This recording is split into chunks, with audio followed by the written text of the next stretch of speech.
Hello everyone, Radhe Radhe. आप सभी का हमारे चैनल में आप सभी का बहुत बहुत स्वागत है। आज मैं आप सभी के साथ शेयर करने वाली हूँ प्रदोष व्रत, यानी सोम प्रदोष जब पड़ता है तब आपको किस तरह से पूजा करनी है। अगर आप व्रत करते हैं तो ये पूजा करना बहुत ज़्यादा अनिवार्य हो जाता है। अगर आप व्रत नहीं करते तब भी जो है ना भगवान शिव की आप पूजा कर सकते हैं। तो सबसे पहले सबसे ज़्यादा ज़रूरत चीज़ होती है वो है बेलपत्र की। यहाँ पे मैंने उनके स्नान के लिए यानी उनके अभिषेक के लिए सारा सामान रख दिया है। कच्चा दूध, दही, घी, शक्कर, शहद और ये चौकी ले ली है, चंदन ले लिया है। बहुत ज़्यादा सामान की आपको आवश्यकता नहीं होती है। तो चलिए मैं आपको पूजा करके दिखाती हूँ। तो सबसे पहले आपको ले लेनी है एक प्लेट। तांबे की प्लेट आपको नहीं लेना है, कांसे की प्लेट यूज़ कर सकते हैं, चांदी की प्लेट आप यूज़ कर सकते हैं। अगर दोनों में से कोई नहीं है तो आप स्टील की प्लेट भी जो है ना यूज़ कर सकते हैं। तो सबसे पहले जो है ना हम यहाँ पर दीपक प्रज्वलित कर लेंगे। तो मैंने यहाँ पर बाती बना ली है। घी का दीपक मैं यहाँ पर प्रज्वलित कर रही हूँ। भगवान के दाहिनी ओर जो है ना हमेशा घी का दीपक रखा जाता है और पूजा में सबसे पहले दीपक ही जो है ना हमें प्रज्वलित करना चाहिए। तो यहाँ पर दीपक प्रज्वलित कर लिया है। उसके बाद मैं थोड़ा सा चंदन घोरूंगी और चंदन घोरने के बाद जो है ना जो मैंने प्लेट ली है उसके ऊपर मैं स्वास्तिक बनाऊंगी। आप चाहें तो प्लेट के ऊपर जो है ना ओम भी लिख सकते हैं, आपकी मर्जी है। मैं यहाँ पर स्वास्तिक बनाकर आपको दिखाऊंगी। और हाँ, खाने पीने के बर्तन जो है ना कभी भी आप भगवान की पूजा के लिए यूज़ ना करें, हमेशा सेपरेट बर्तन रखें। तो मैंने एक स्टील की प्लेट इसलिए ली है क्योंकि काफ़ी सारे लोगों के पास केवल स्टील की प्लेट होती है। तो यहाँ पर देखिए मैंने यहाँ पर स्वास्तिक बना लिया। इसके ऊपर आपको बेलपत्र का आसन दिया जाता है भगवान शिव को, और हमेशा बेलपत्र उल्टा करके ही रखा जाता है। तो बहुत सारे लोग पूछते हैं, इसलिए मैंने दोबारा से आपको बता दिया, हमेशा बेलपत्र उल्टा करके रखें।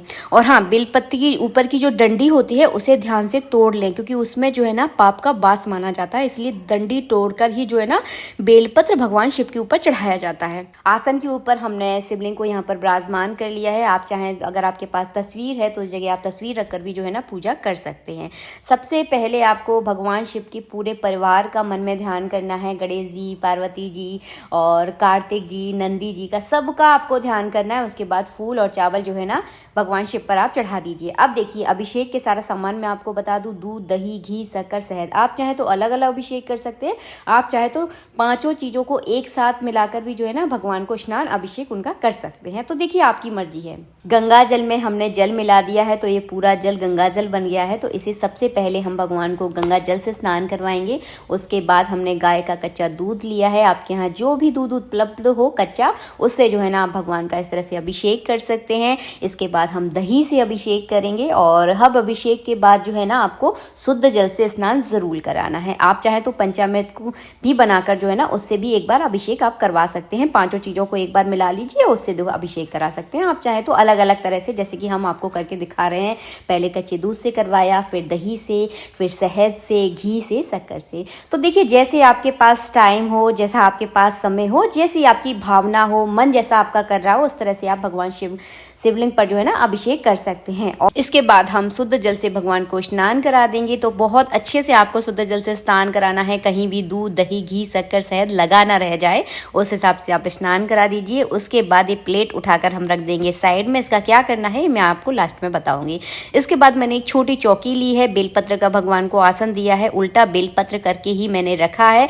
अच्छे से भगवान का अंग पोषण आपको करना है। इसके बाद जो है ना आपको लगाना है इत्र शिवलिंग पर। अब अगर आप नियमित रूप से इत्र लगाते हैं तो आपकी मन चाही मनोकामना पूर्ण होती है। अंगूठा आपको नहीं लगाना है। हर वीडियो में आपको मैं बता देती हूँ, अंगूठा मूर्तियों से कभी भी नहीं लगाया जाता। इसके बाद जो है ना हम यहाँ पर चंदन का तिलक कर देंगे। आप चाहे कोई सा भी चंदन यूज़ कर सकते हैं, जो भी आपके पास हो। आप चाहे तो त्रिपुंड लगा सकते हैं, आपकी इच्छा है। इसके बाद हम यहाँ पर चावल चढ़ा देंगे। अब जो है ना आपको चढ़ाने हैं कलावा रूपी वस्त्र, जो है ना भगवान को अर्पित करना है। तो इस तरह से जो है ना कलावा रूपी वस्त्र अर्पित कर देंगे। जनेऊ आपको जरूर चढ़ाना है। सोम प्रदोष के दिन जो है ना इसी तरह से पूजा की जाती है। आप चाहें तो आपके आसपास कोई मंदिर है तो वहां जाकर भी जो है ना आप इसी विधि से जो है ना पूजा कर सकते हैं। आप चाहें तो घर में कर सकते हैं, जैसा आपका मन चाहता है उस हिसाब से जो है ना आप पूजा जो है ना कर सकते हैं। विधि जो है ना यही रहेगी। और इसके बाद जो है ना देखिए हमने जहाँ पर जनेऊ चढ़ा दिया है, भगवान जी स्नान करने के बाद, अभिषेक करने के बाद बहुत सुंदर लगते हैं। इसके बाद जो है ना आपको बेलपत्र चढ़ाना है। और हाँ, एक बात का ध्यान रखें, बेलपत्र चढ़ाने से पहले बेलपत्र की जो ऊपर की डंडी होती है बड़ी सी, उसको आप ध्यान से तोड़ लें। और बेलपत्र के ऊपर आप चाहें तो अपनी मनोकामना लिख सकते हैं, आप चाहें तो ओम लिख सकते हैं, आप चाहें तो केवल जो है ना चंदन की बिंदी भी जो है ना आप लगा सकते हैं। तो मैंने आपको पहले ही बता दिया, जैसा आपके पास देखिए टाइम हो, जैसा आपके पास समय हो, उस हिसाब से पूजा कर सकते हैं। इसके बाद हम गुलाल चढ़ा देंगे, अबीर चढ़ा देंगे, सिंदूर चढ़ा देंगे। हल्दी भगवान शिव पर नहीं चढ़ाई जाती, काफ़ी लोग नहीं चढ़ाते हैं, इसलिए मैंने यहाँ पर नहीं चढ़ाई है। तो इस तरह से जो है ना सोम प्रदोष पर पूजा की जाती है। जो लोग व्रत करते हैं वो इस पूजा को जरूर करें, और जो व्रत नहीं भी करते वो भी इस पूजा को जो है ना जरूर करें। इसके बाद हम फलों का भोग लगा देंगे, क्योंकि प्रदोष के व्रत में जो है ना अन्न निषेध माना जाता है, अन्न नहीं खाया जाता है। तो यहाँ पर आप कोई भी फलाहार से संबंधित चीज़ों का भोग लगा सकते हैं, फल चढ़ा सकते हैं। उसके बाद प्रदोष व्रत की जो है ना कथा पढ़ी जाती है। तो कैसे पढ़ना है, अपने सीधे हाथ में एक बेलपत्र लेना है, थोड़े से चावल लेने हैं, फूल लेने हैं, थोड़ी सी कुछ दक्षिणा लेनी है दान के लिए। तो आप पूरी कथा पढ़ लीजिए। मेरे पास इस समय उपलब्ध नहीं थी, इसलिए मैं आपको दिखा नहीं पाई। कथा पढ़ने के बाद जो है ना फूल, बेलपत्र, चावल भगवान शिव पर अर्पित कर दें, और दक्षिणा आप किसी अपने को, मान्यधान को या किसी ब्राह्मण को आप दान कर सकते हैं। और उसके बाद जो है ना करनी है आपको आरती। आरती आप चाहें तो कपूर से कर सकते हैं, आप चाहें तो बगल में जो घी का दीपक जलाया है उससे भी आप आरती कर सकते हैं। तो आपकी मर्जी है।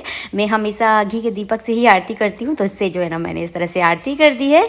और इसके बाद जो है ना आप जल का अर्घ दे दें। बिल्कुल सरल सिंपल तरह से जो है ना मैंने सोम प्रदोष की पूजा आपको दिखाई है। आई होप आपको ये वीडियो बहुत पसंद आया है। वीडियो अच्छा लगता है तो प्लीज़ वीडियो को लाइक करें।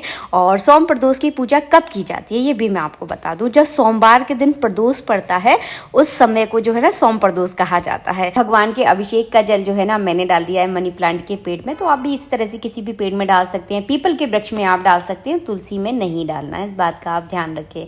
तो इस तरह से जो है ना आपको सोम प्रदोष के दिन पूजा करनी है। आप चाहें तो ये पूजा सुबह के समय कर सकते हैं, आप चाहें तो प्रदोष काल में भी जो है ना आप इस तरह से पूजा कर सकते हैं। 2 टाइम है पूजा करने के, आप चाहें तो सुबह मॉर्निंग में कर लें, आप चाहें तो शाम के समय यानी प्रदोष काल में जो है ना प्रदोष की आप पूजा कर सकते हैं।